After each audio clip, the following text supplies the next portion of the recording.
Warren, welcome to the Dad Edge, my friend. I am so excited to have you here, my friend. I'm looking very forward to being with you, especially since you have four boys. Last time I counted, anyway. So, Uh-oh. no, I'm kidding. I mean, a lot of people. I'm joking, right? It's really funny though because when I tell people that I have a lot of people be like, "How many kids you have?" I'll be like four, and they're like, "Wow." And then they'll be like, "Well, what's the mixture? Boys and girls." I'll be like, "Four boys," and they're like, "Wow, wow." Yes. It's like this whole different level of wow. So, Yeah, indeed. yeah. I want to ask you though, what does your family look like? I have my wife and two daughters, and one they're in their mid 30s, and one lives in San Francisco, and one lives in San Diego. And the one in San Diego has a son and is married. A wonderful, wonderful, involved husband, and couldn't ask for anybody better. And a 5-year-old grandson. That is so cool. And how did you get started in this work I mean, obviously your book, The Boy Crisis, but where did this all come from? Well, actually, it's my works in this area started in the late 60s when the women's movement surfaced. And I was so excited about. I was teaching at Rutgers University, and my students said, when you're talking about the women's movement, man, you have fire in your belly. And at that point in time, I was doing my doctoral dissertation on a different area. And they said, a couple of the students said, well, why don't you do your dissertation on this area rather than the area you were doing it on? And I said, okay. And I approached my doctoral committee, and they said, well, the women's movement is just a fad, and don't, you're too valuable to be wasting your time on a fad. And I said, I disagree with that. I think it's the beginning of an evolutionary shift that that historically we were dependent on survival, and now when we were dependent upon survival, we needed to have very strict roles and rigid roles. But now many countries like the United States are beginning to be less dependent on survival in the middle and upper middle class. And people are beginning to say, I want something more than just surviving. I don't want women to have to be, in a rigid straitjacket of, mother, if that's not her personality. She should be able to determine what her personality is, what her opportunities are. I said, this makes perfect sense to me. I don't think it's going to go away. Well, and they were really very resistant. And just at that time, I got appointed to be assistant to the president of NYU. And suddenly, oh, all right, okay, Dr.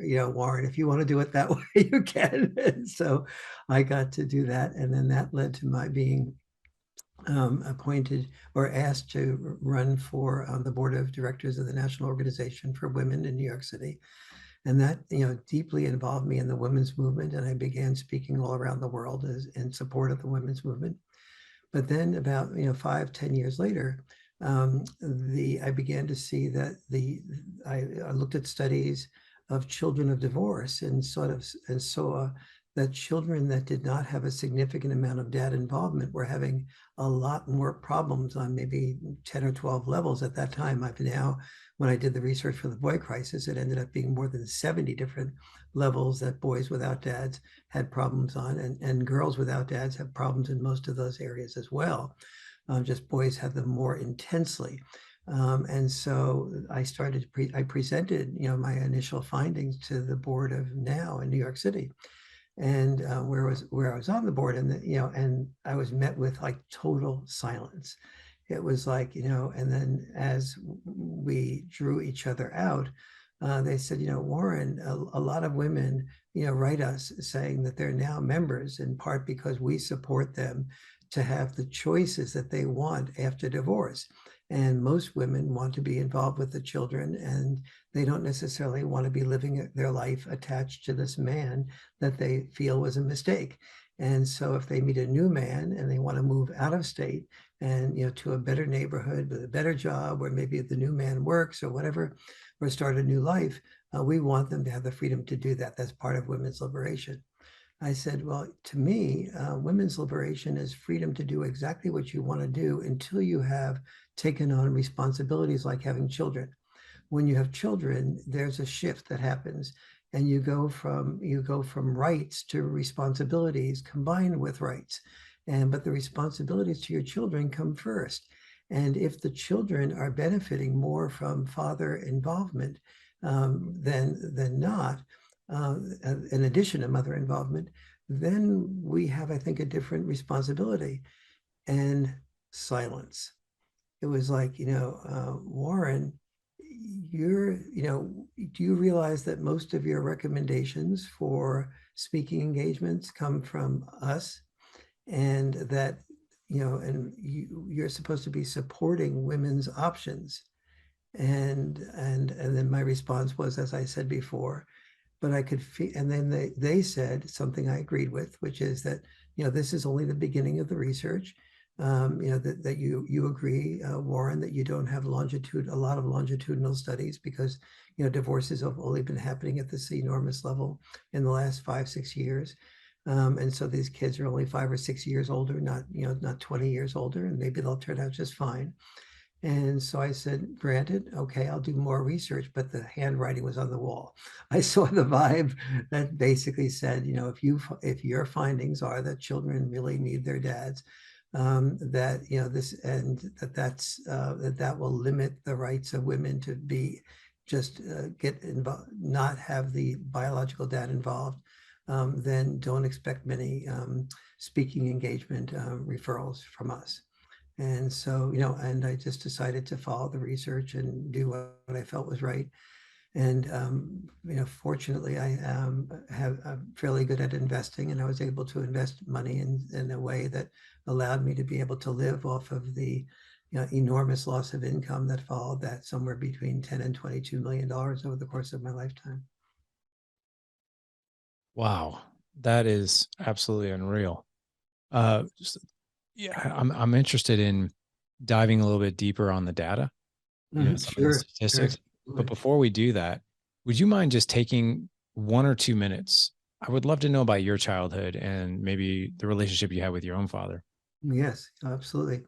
Well, my dad was a very good man, and my mom was a really good woman also. And but my mom, um, this is hard for me to talk about without getting emotional. It's okay. And by the way, thank you for your authenticity. When I began to have, I knew my mom was very frustrated and sort of depressed. And when I was admitted to UCLA for my master's degree, my mom broke down in tears and said, I I had gotten a scholarship, she said, to Cornell University, but I decided that I did not, um, that I needed, she came from a relatively poor family.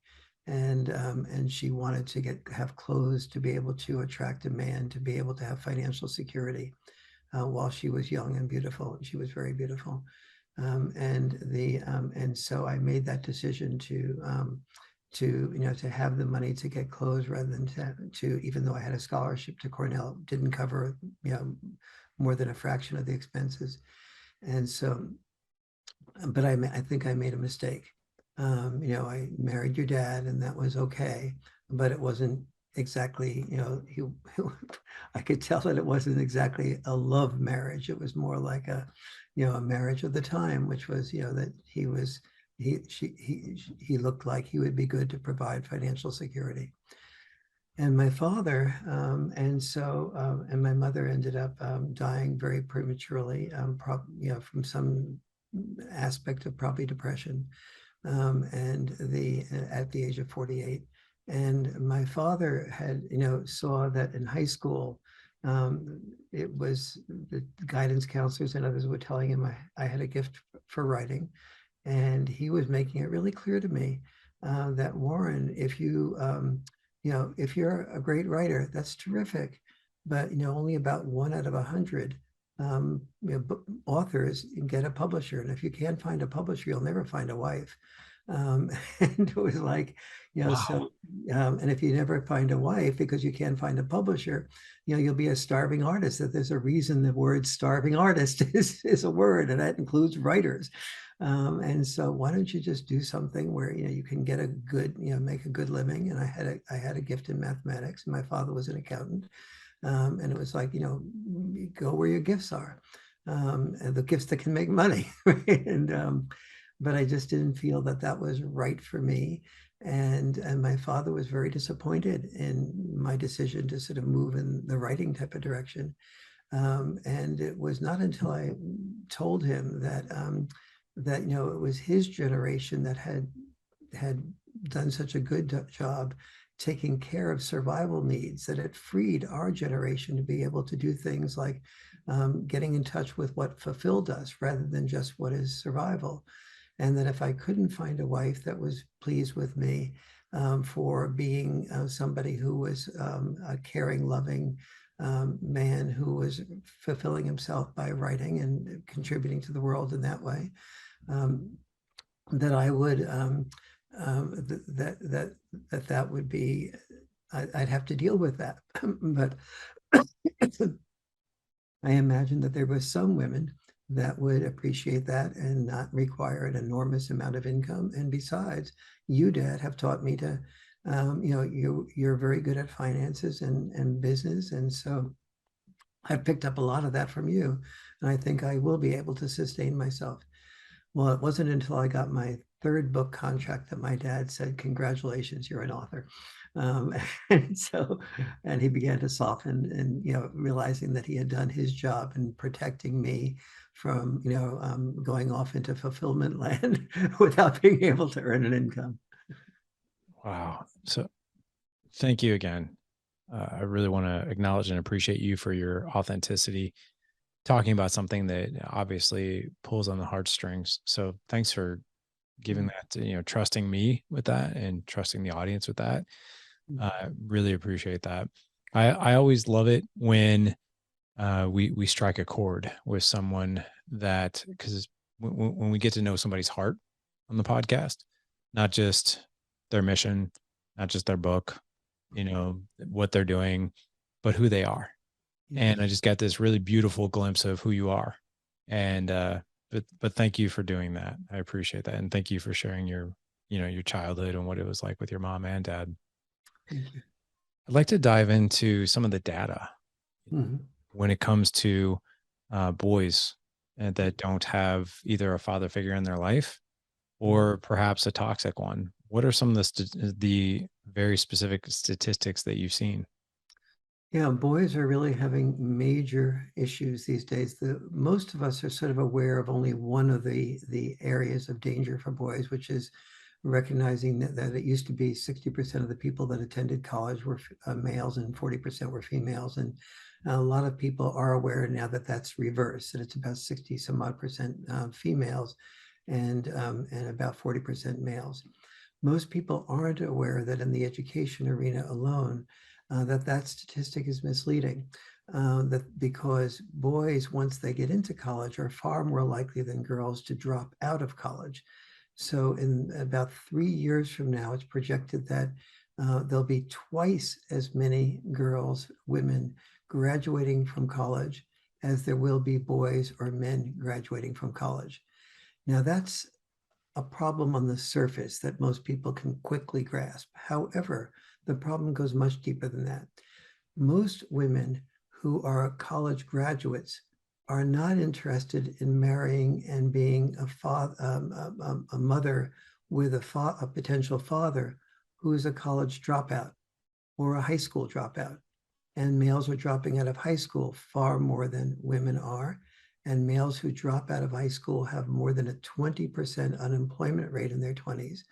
So women like to date winners, not losers. If a woman hasn't graduated from college and a man has, it's not usually a problem for him. But if the reverse is much more likely to be a problem for a woman. And so, especially a woman who wants to make sure that she has the options to raise the children full time, do work full time, or do some combination of both.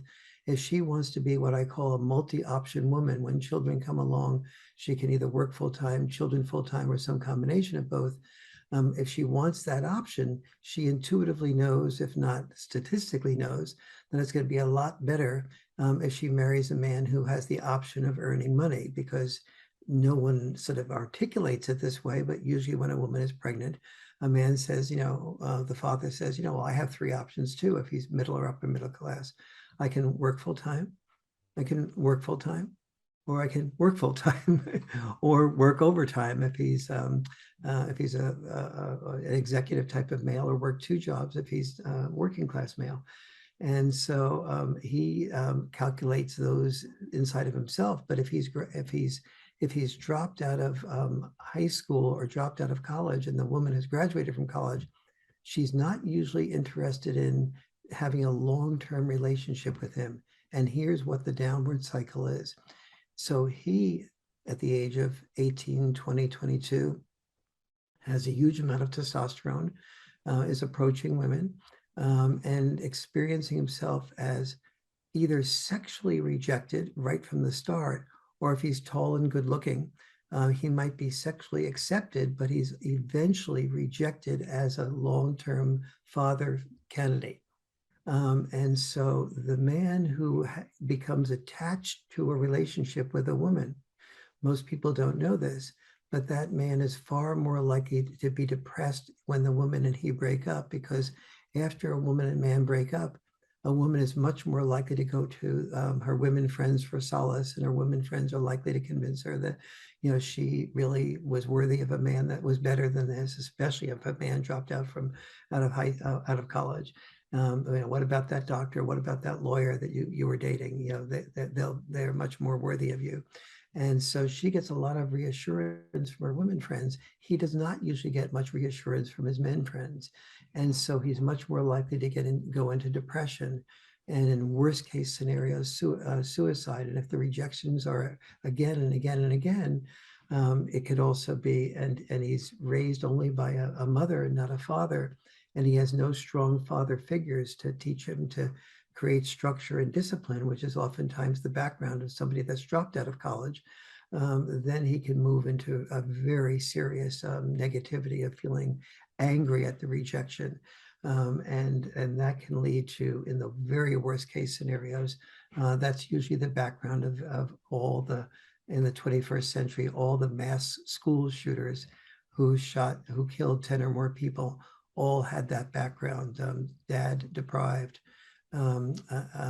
living with their mother, angry, and usually angry relationships, hostile relationships with the mother. So it sounds like having a positive father role model in your life, especially for a boy, helps create parameters of discipline, helps Yeah. create, structure. Mm-hmm. Perhaps even, I don't want to use the term motivation, but maybe it's drive. Mm-hmm. Does that, am I on the right track there? You are. Okay. What happens is, and first of all, I'm going to share what generally happens, but there are many women who are more like men, and many men who are more like women. So this is Yeah. not 100%. And so what is likely to happen is, let's say a boy is growing up, and the mother, will be very good usually at identifying his skill sets and his special talents. And sweetie, you have a great voice. You should, think about becoming a singer. You're a great musician. You're good at basketball. You're good at writing. Think about becoming a writer. And so, or, you're great at gymnastics. Maybe you could become an Olympic star. And so the boy or girl sort of starts out, says, okay, that's really exciting, and has a dream. And then the dad and mom sort of start devoting themselves maybe to getting a tutor, or take them to rehearsals or special practices and so on. And the mom tends to be focused on rewarding and acknowledging the child for its special talent. But dad tends to be more, he doesn't have less conditional love. Moms and dads pretty much have unconditional love, but dads have more conditional approval as a rule. And so the father is more likely to say, I'm perfectly happy to take you to the gymnastics practice and to hire a tutor for you. But I'm not okay about hiring a tutor for you. If your goal is to become an Olympics gymnast, you're going to have to give things up. You can't go to parties. You can't get involved with playing every new video game. You can't have so much. You have to really devote yourself to it, maybe 30 hours, 40 hours a week. And that's going to take away from other things in life. especially if you want to do well in school as well. And so, and the mother is, will say, the mother will agree with that usually in theory, but when the party comes around and the girl is being invited to one of her best friend's parties, and dad says, no, you have gymnastics practice at that time. Mother often feels that dad is being cruel and unfair to the girl. And so there's a tension that grows between the dads and the moms. And, dad says, the dads will be more likely to say some version of, you don't have to become an Olympics gymnast. There's no requirement on that. But don't say you want to do that and then just be soft on the practice, because nobody becomes an Olympic gymnast without this amount of practice. And so make that choice. And mom often feels that's being too tough, but the dad is usually tougher on the boy than the girl. Right. Because he feels comfortable being tougher on the boy. And if the boy cries, he's sort of like, toughen up. Whereas if the girl cries, it's like, oh, I don't want my daughter to cry. And so the boundary enforcement. So moms and dads tend to set very similar boundaries, but dads tend to be willing to enforce the boundaries they set. So for example, the data on that shows that moms and dads, if a mom and dad is raising a child, and the child is under the mother's care, the mother will set a bedtime that's earlier than the dad. And so that will seem like the dad's bedtime is sort of like the dad is more lax. But in fact, the data shows that the children will get to bed earlier under dad care, even though the bedtime is set for later, because the children are better able to manipulate the mom into saying something like, oh, mom, I know it's 8:30, that's the bedtime, but I haven't finished my homework. You don't want me to go into school tomorrow without having my homework done, do you? And mom goes, oh, no, I don't, and so, all right, take a little bit more time to do homework. Well, mom, I got all that homework done. You said you would read me a story when I got my homework done. Okay, and now it's 9:15 or 9:30, and whereas dad was more likely to say something, and again, these can be reversed, and dad is more likely to say something like, sorry, we had a deal here. The deal here is you get to bed by 8:30, and it's now 8:30. Oh, I Yeah. didn't do my homework. Mom, let me do my homework if I haven't.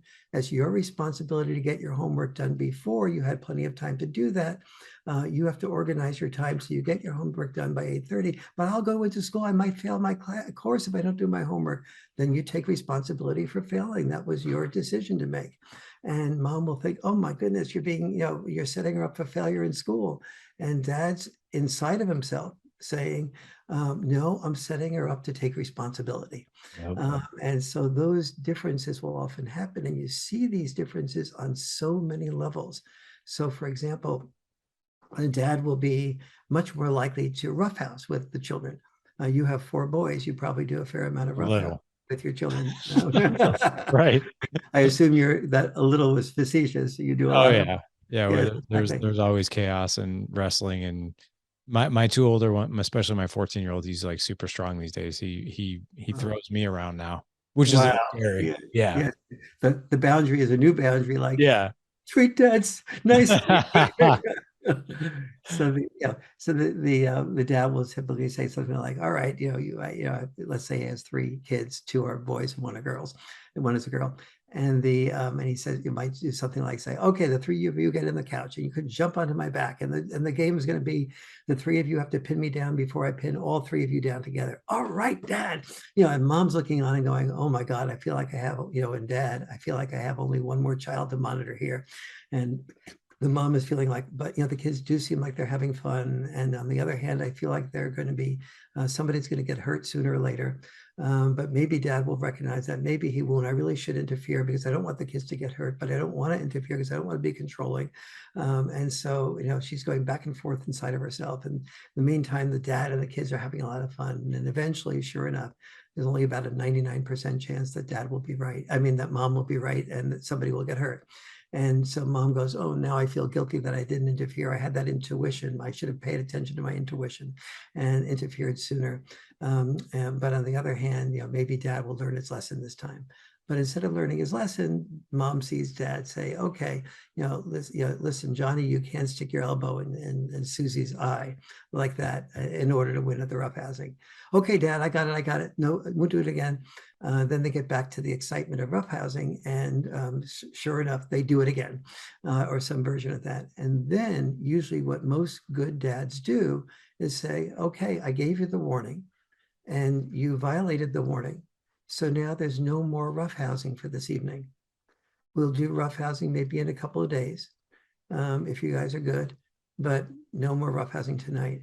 And mom goes, I like the fact that dad stopped the roughhousing.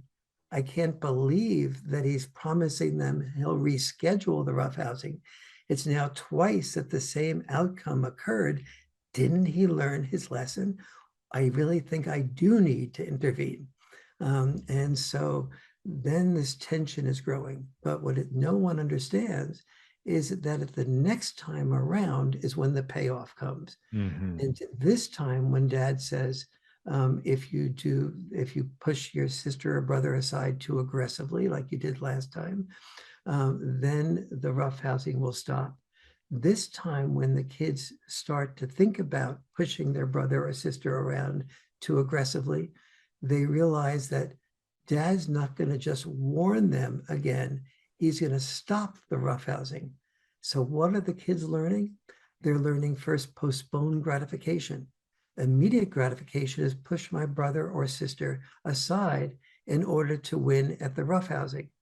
Postponed gratification is I can't do what I really want to do now if I want to get what I super really want to do, the roughhousing. And because I know dad's going to stop it. Mom is often looking on and saying, wait a minute, dad said, don't be too aggressive. And the kids stopped being too aggressive. I've said the same thing in various times, and the kids just go ahead and they don't pay attention to me. Maybe it's dad's deeper voice that the kids are paying attention to, but I feel disrespected because every time I give a boundary to the children sort of like test it, seem to violate it. Dad gives that boundary and the kids pay attention to it. Why is that? And the answer to that question is because dad exacted a consequence the first time around that the kids violated what the dad asked them to do. The kids were perfectly fine at being aggressive when the only punishment for being aggressive is mom saying one more time, don't be aggressive. That's not a big enough consequence. The consequence of dad saying that's the end of your gratification, your postponed gratification, that's the end. Now, here's what ends up happening from that almost no one understands. One is the postponed gratification is the single biggest predictor of success or failure. And built into that roughhousing is two things that are happening. One is the father and the children are creating a bond of excitement. And then the second is the father is requiring the postponed gratification. And the children, as a result of having the bonding with their dad, don't mind that postponed gratification being required because there is such a bond of playfulness and the kids really want to get back to that. And the father feels that the father and the children bond is so strong that it doesn't make the children resent the boundary as much. So that's one thing that's happening is a bond and postponed gratification. The other thing that's happening, and the data shows this, is that children that are roughhoused with their dads in that type of way learn empathy. Well, you can imagine a dad saying to a mom, I want to roughhouse with the children because it will help them have empathy. It's like that's so counterintuitive. The mother would think like you must be out of your mind. But here's the data. The data shows that when the father requires the children not to be aggressive in order to get the continued roughhousing, what the children learn is to think of someone else's needs, the need not to be shoved around or have an elbow stuck in his or her eye. The child learns to pay attention to someone else's needs rather than just his or her own needs. And that begins to require empathy in order for them to get what they want, the continuation of the roughhousing. So those are a few of the things that, and Cool. I don't blame moms for not understanding this, because dads never say this to moms, and moms can't hear what dads don't say.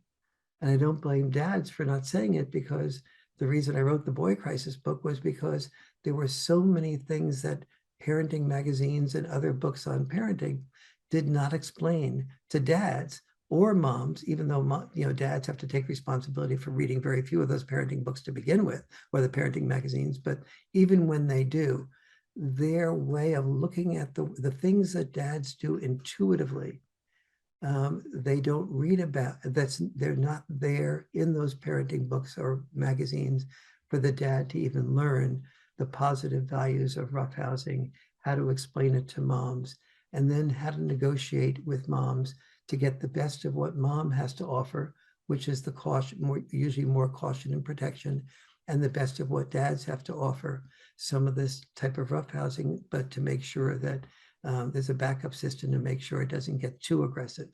And then when a child cries, when do you rescue that child, and when do you let the child cry as part of taking responsibility?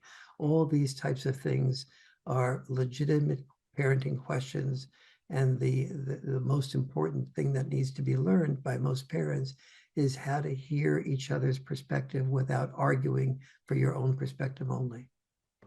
I really like that. Can I share a story with you? And I'd love to get Absolutely. your reaction on it. I'm going to share two stories. My wife is she's the oldest of three. She Mhm. comes from a blue collar family. Nothing was given to her on a silver platter. Two younger brothers. She was growing up on dirt bikes, dune buggies, and she's like, I call her a guy's gal. Mhm. She's the type of woman that throws on a pair of yoga pants, puts her hair in a ponytail, will kick your rear end in a workout, punch you in the arm, and then go out to lunch with you and have a beer. Like that's kind of Wow. I Farrell. she's awesome. I love her. So, but she's also very compassionate. But she's not an enabler either. She's this really cool dichotomy of some tough love, but she's also more of a feeler, right? And I really relate to your story around taking responsibility, learning the lesson, not necessarily being easy on the kids. There are times when I've been easy on the kids, but I'll share two stories with you that, I think dads bring to the table of um, logic, right? I'm not saying that women are illogical at all, but I'm saying that men have an easier time compartmentalizing these emotions, right? Being maybe less empathetic. I don't know what it is. Not less empathetic, but less into the feeling, and let's go into the structure of the doing. So first story is this. My I have one of my boys alternate cutting our lawn. Mhm. They get paid to do that. The parameters and the guidelines and the rules of the cutting the lawn is I will pay you for cutting the lawn as long as it's done right. And here's how to do it right. It has to be done before Tuesday of every week, because that's when the yard waste comes, and you bag the front. We don't Mhm. bag the back. We don't worry about that, but you bag the front. And, so pick up dog poop, you cut the grass, you bag the front. It has to be done by Tuesday. I always tell the boys, be very cognizant of the weather on Thursday, Friday, Saturday, Sunday, because you have to plan accordingly of when you're going to cut the grass based on the weather. And it has to be done by Tuesday. Otherwise, the lawn bag sits there for a week and it smells and it's really gross. Mhm. So one of my boys, this was just a couple weeks ago, cut the grass. And I told him beforehand, I was like, you might want to cut the grass. The sun is setting now at 7:30 versus 8:30. You're not going to have as much time. And I told him a couple of times, I was like, be very conscious of the time. You don't want to be cutting grass in the evening. So then he goes out and cuts the grass, and I watch him. He cut the entire front yard without emptying the bag. And I said, hey man, I go, that bag's got to be full. And he undid the bag and he goes, oh, he's like, actually, the thing that blocks the grass from coming into the bag, it was, it was still in there from like the person who cut the grass because they did the back. And he's like, so I didn't bag the back. Or I didn't bag it. So, okay. I just tucked that away. I knew exactly what I was going to do. So he got done. He's cutting grass and it's nighttime. It's totally dark, and did a fine job. And he comes inside and he's like, I'm done. I was like, okay. He goes, do I get paid? I'm like, nope. He's like, what? I was like, no, you don't get paid. He's like, why? I was like, you don't get paid because the job wasn't done correctly. He's like, what are you talking about? I was like, well, you got it done before Tuesday, but it wasn't bagged. It's part of the expectation. You know this. This is part of our agreement. He's like, but dad, he's like, I didn't know that the thing was, in the thing, and I didn't know it was blocking the grass. And he's like, and now it's dark and I can't go out and redo it. And I was like, man, that sucks. It really sucks. I was like, I did tell you, I gave you a couple heads up of the sun was setting and you probably should get out there earlier and you didn't. And that was your decision. And I was like, and you don't get paid. He's like, but I didn't know. I was like, I realized that. I was like, but the way I view this and the way our agreement when we structured it in the very beginning of the summer was this is a job and you are treated as an employee and you will be paid on job well done and performance. If you were to do this for somebody else, you wouldn't get paid. You might get fired. If another kid did this, I probably wouldn't pay him or I'd pay him half and he Mm-hmm. probably wouldn't be invited back to cut my grass again, especially Mm-hmm. if he was full of excuses.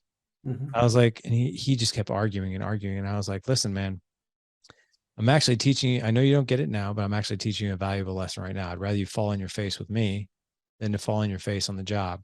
If you go and get a job, right? And your boss says, I need this report by Friday. And Mm-hmm. you're like, well, I'll get it to you by Monday. That's not going to fly. I was like, and you want to he wants to run his own business. He's already talking about how he wants to run. I was like, if you have a deliverable to a client and it's delivered by Friday and you get it to them by Tuesday, client's going to fire you. Mm-hmm. I was like, so, you don't get paid. And so he was pissed about that. So that's one story. The second story is this, and it's much shorter. My 16-year-old in his sophomore year of high school, he's taking a lot of really tough classes this year, and he tends to get overwhelmed by the big picture, and he Mm-hmm. doesn't know what we call in the family the next right thing. Mm-hmm. What's the smallest thing, the smallest next right thing that you can do to start chipping away at maybe all these assignments that are overwhelming you? So Mm-hmm. we both have the exact same planner, like literally the exact same planner. And I've taught him, I said, every Sunday night, because he's always talking about this overwhelm. I was Mm-hmm. like, it's overwhelming because you're not planning. You're not thinking logically about the week. What we're going to do every Sunday is we're going to write down, we're going to look at the entire week, your assignments of when they're due, what assignments are due, maybe assignments that you're going to need some extra help. And then we're going to plan for when you're going to do these assignments. And if you need help, when you're going to meet with the teachers that are going to give you the extra help that you need. That way, there's usually very little overwhelm when we have a plan to execute because we know when things are going to get done. And so we started doing that this past week. And it's this, and but my wife, bless her heart, I mean, she's great about like, like, hey, I understand why you're overwhelmed, and it's normal to be overwhelmed. And she's very like this feeling person, which I think is great. And even with my 15-year-old, she didn't interject. Like she knew I was laying down the law, or with my other son with the grass. She's like, "Do you think you were being kind of hard on him?" I was like, "What do you think somebody else is going to do if he does it to somebody else? Wouldn't we rather him learn the lesson here?" She's like, "Yeah, good point." And she did that obviously away from him, which is one of our rules of Yeah. engagement, Yeah. was don't disagree with each other in front of the kids. Mhm. What is your response to those two examples? I think they're really well done. First of all, one of the things you really did well, in addition to the whole thing was really done well. I'm just thinking, my goodness, I wish every child had a father like this and a mother like your wife, and the mother like your wife, sort of questioning you, but listening also to the value of what you're contributing. And also there's another issue here that is, do you discuss disagreements in front of your children or not? That we can come to that in just a moment. But creating this sense of responsibility, and what you did so beautifully in that example is you shared with him how this is going to be sort of a valuable lesson for him later on in his life.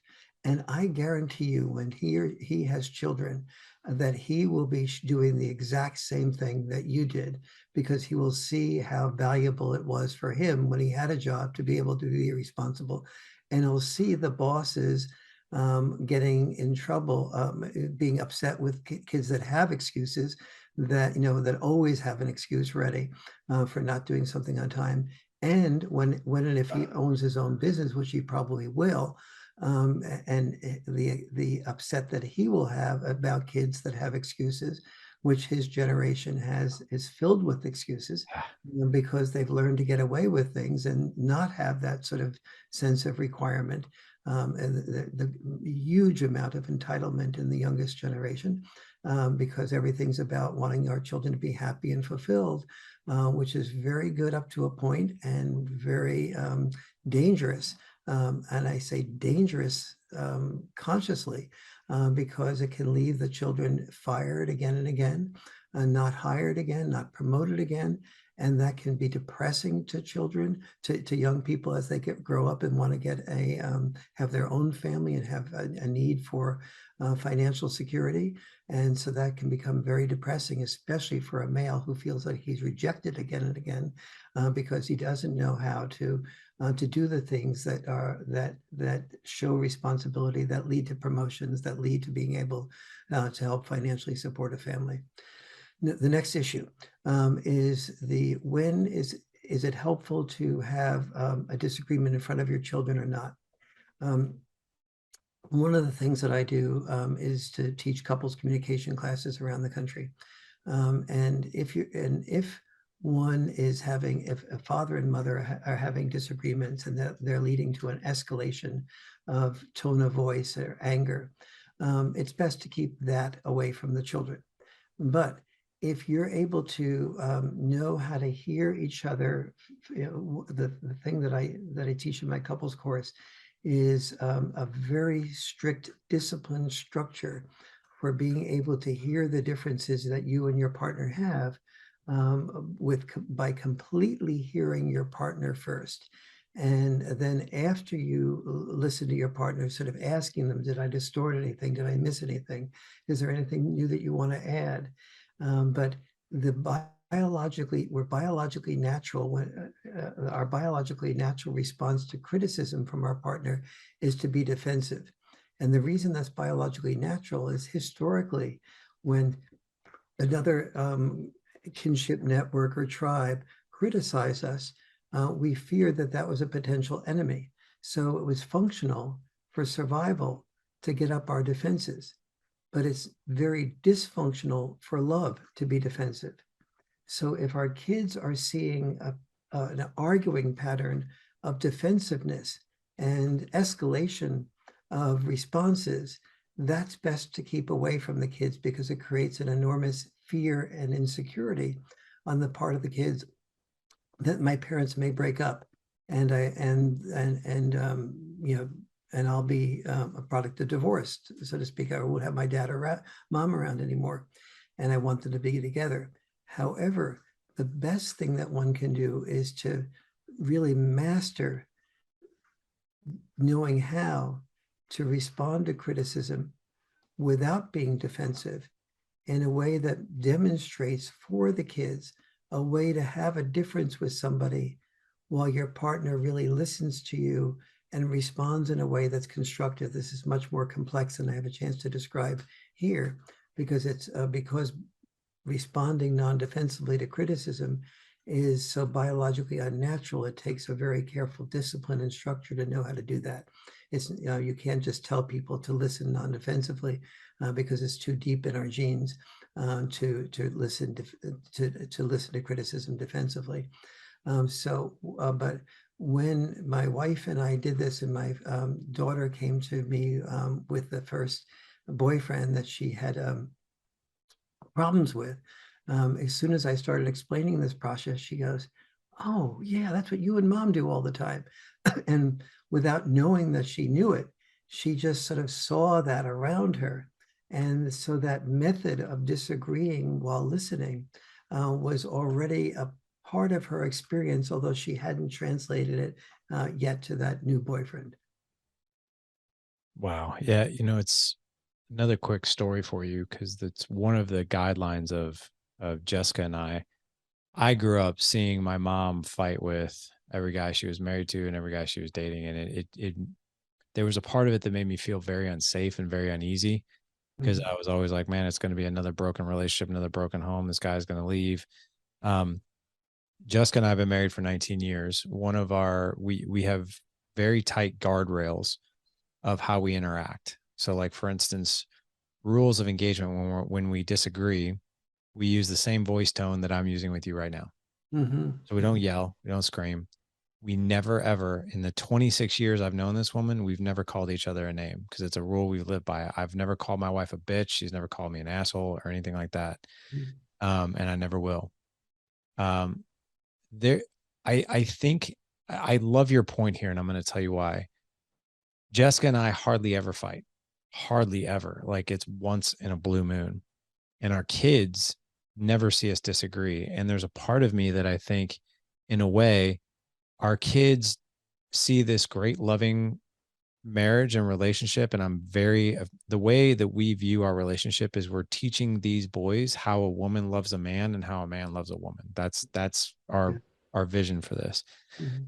At the same time, I think one of the things we've missed greatly is conflict resolution skills because we don't disagree that often. I'll Mhm. never forget there was this one time, Warren, my wife and I were sitting out on our deck and we were having a disagreement.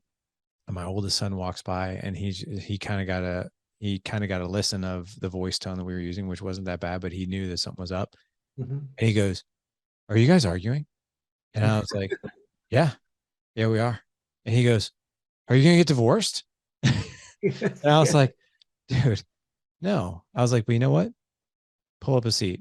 I was like, "I would if your mom's okay with it, I am." I was like, "What I'd like to do here is I want you to see how adults resolve disagreements." I was like, "Because when you disagree with your brothers, you guys go to blows, call each other names, like that kind of thing. And I want you to see how we resolve things." Mhm. So he sat there for 10 or 15 minutes while Jessica and I went back and forth. And I want to say this a couple of years ago, but at that point, we agreed to disagree on something Mhm. and we compromised on another issue, but we knew exactly how we were going to move forward. And I looked at my son and I said, "What did you notice?" And he said, "Well, I noticed no one yelled and I noticed no one hit anybody." And he said, "And I noticed that each one of you," which I thought was brilliant because at the time I think he was only 13 or 14. He goes, "Each one of you allowed the other person to talk without interrupting." I was like, Oh, that is so important. "It is." And I was like, "Yeah, exactly." You could see, even though at times in the discussion it was a little tense, but we allowed each other that space. Mhm. It's like, "Is there anything else you noticed?" And he basically was like, "I noticed that the feeling I got when you guys were disagreeing was I knew that there was an ending that was coming that wasn't the end of your relationship." Wow. Yeah. And that one Wow. really hit me. I was like, wow. Yeah. So what he just picked up on was, you know, when parents argue, I think it makes kids feel uneasy and unsafe. Mhm. But when we can demonstrate solid conflict resolution skills, we can still disagree and Yes. show them that adults disagree, but also do it in this safe way that's like, hey, man, this is not the end of our relationship either. Right. Exactly. Yeah. I really think that's a brilliant example and really so wonderful and so fantastic that you and Jessica agreed upon calling him in to witness that process, because that will serve him so well. Um, and even if you did end up at a different interval, calling each other a name or something along those lines, the apology, knowing, how to apologize afterwards. I called you a name. I'm sorry, I got defensive. That's something I don't want to do. I don't want to be doing that again. I really apologize, especially for raising my voice, calling you a name, interrupting you, or doing all the things, breaking the rules of engagement, and then knowing how to demonstrate to your kids, how going back and redoing it and apologizing and doing it better the next time is also part of the process of, Yeah. because they've already done that with their brothers and sisters. Right. And so it models like, sorry, brother, for, getting mad at you like that and calling you a name. I don't mean that. And, knowing how to apologize and take responsibility. In the couples communication workshops that I teach, I have a whole thing called a four-part apology and how a four-part apology can be done. And and that's really very helpful for people to sort of um, to be able to demonstrate that to the kids. Can you explain that a little bit more? Love to hear about Well, that. yes, let's see. See if I remember the four parts. Okay. The sort of like saying, let's try to give an example. Okay, mom says to dad, Krista came home and said that, that she was really cold, and that you dressed her this morning and she didn't have enough of a coat to not be cold. And so dad might say something, a not such a good response might be, okay, you're always you always have a way of protecting her. I'm always wrong. You're always right. If you do happen to notice whenever I do something right, that would be really neat, as if you ever would. Like that's Yeah. classic example of the Oh worst yeah. of Yeah. really bad sarcastic response that shows no respect for somebody else. A four-part apology might be something like, I'm really sorry for not dressing, Krista, adequately. I really don't want her to be cold. I'm really appreciative that you were able to get her ear that she was too cold. In the future, I'll try to really be cognizant of that and check in with her about whether it might be, she might want to have that extra coat as a margin for error in case she does get cold. Thanks for informing me of that. I'll do that differently in the future. That's Oh something, man. some version of that. So if I caught that and I was trying to catch every little bit of it, so it was identifying the wrongdoing, the identifying the thing that you don't want, identifying what. Identifying how your wife or the other way around if it's different, how your partner was caring, and that you want to be caring, like that you agree Yeah. with her caring, and then that her suggestion or was of value, Yeah. that in the future you will do it more that way. Man, that even though I know that we were role playing that, it felt Mhm. very heartfelt. Mm. Very, very heartfelt. I love that. As we wrap up here, Warren, I honestly think love to get your take on this and then some marching orders for the audience. Obviously, they need to go pick up your book, The Boy Crisis. That's what we're talking about. But I think what we're seeing right now, and I was talking about this on another podcast this morning, is that we're seeing this generation of fathers right now that are raising young men and women. And I think we're seeing a lot of fathers saying, I want more. Mhm. I want more than what I had. I want to have a better connection with my kids than what I had. Because I think the men that raised you and I, they identified themselves as the providers. And I don't think that that's neither right nor wrong. I think that was the role that men were expected to play back then. And that's what they thought they should do. But with all the resources that are coming out now that we went over the data, men are like, you know what?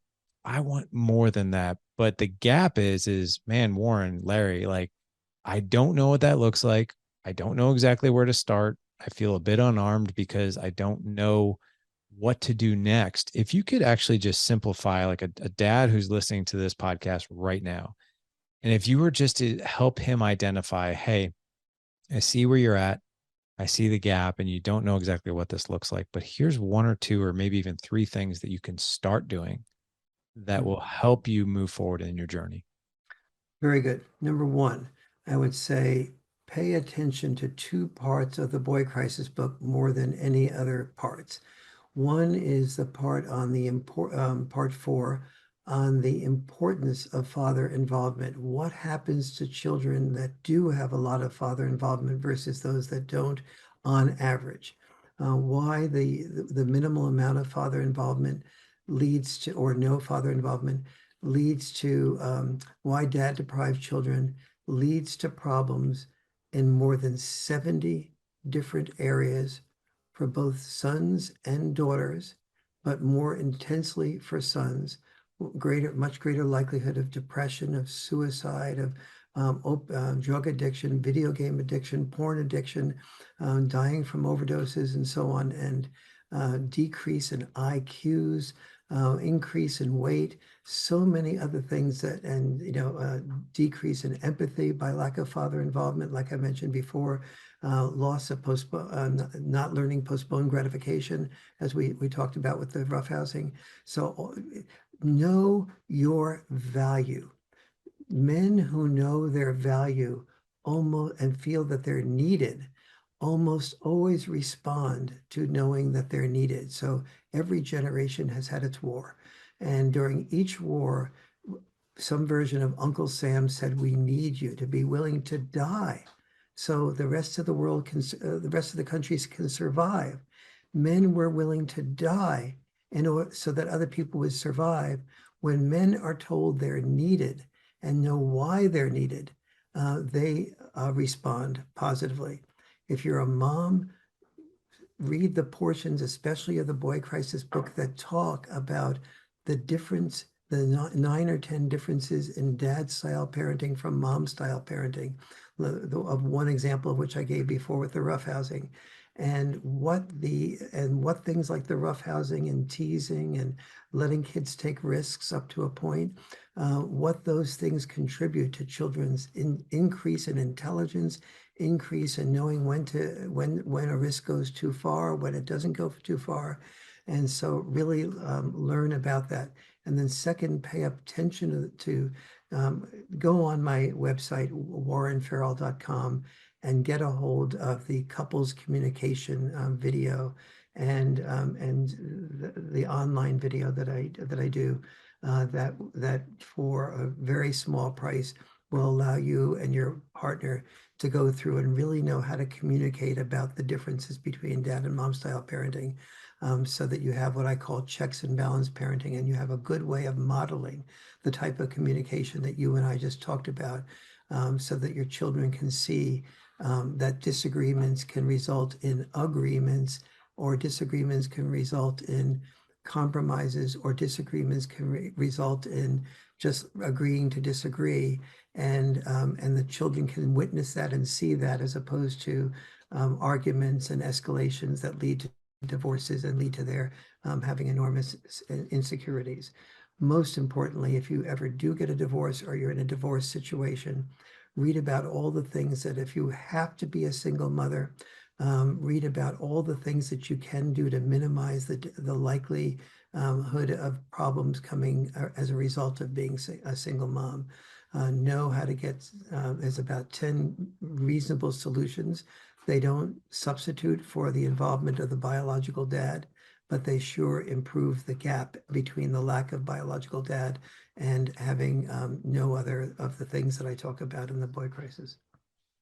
Man, this has been so good. I wish I would have talked to you like 14 years ago Uh, before I started. it Well, actually sounds 16 before I started having boys. sounds to me like you're doing a darn good job. So, Oh, thank you. Hasn't been without a whole lot of error. I've been doing this work now at this podcast for 7 years, almost 1,000 episodes. And wow. I always say this, to the audience and to you as well, sitting in this seat. I mean, this is why I take notes, sitting in this seat, it's such an invaluable education Mm, that is game changing for all of us, me included. I always say that I get to sit in the front row because I get to ask all the questions, and the audience we all get to learn together. And this has been such a blessing. I want to make sure, gentlemen, we are talking to Warren Farrell. He is the best-selling author of The Boy Crisis. You can connect with him, all the courses that he spoke about on this particular podcast, as well as his website. All you have to do is go to thedadedge.com/393 for this show. Again, thedadedge.com/393.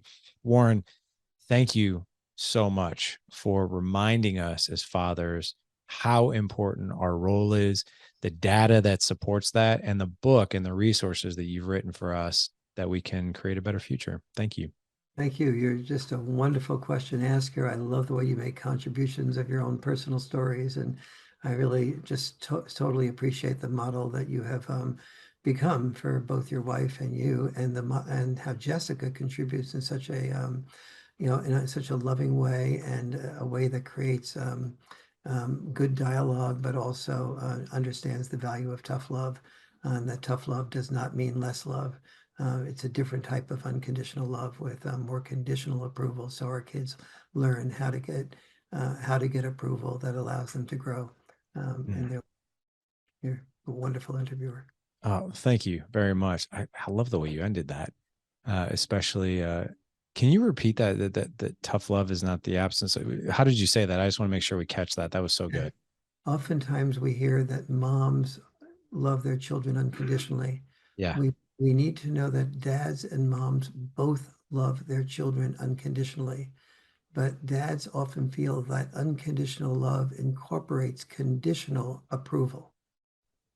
Mm. That it doesn't incorporate, it just doesn't mean always empathizing with, because oftentimes when love is great, we are so hurt by seeing our children suffer that we end up enabling the children, as opposed to saying, I don't want you to suffer, but I need to have you know that it's not okay to leave that grass unbagged.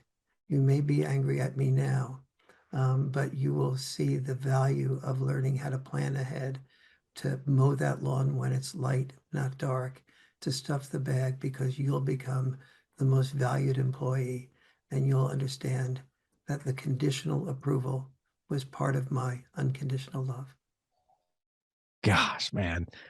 That is such a powerful way to end. And thank you for actually just incorporating that example as well, because that really hit home. So thank you again. Gentlemen, like I said, head on over to thedadedge.com/393 to connect with Warren, his book, his courses, website, the whole nine yards. Thank you again, Warren. This was such a blessing. A total pleasure. It's a blessing for me too. Awesome. Gentlemen, go out, live legendary. Take care.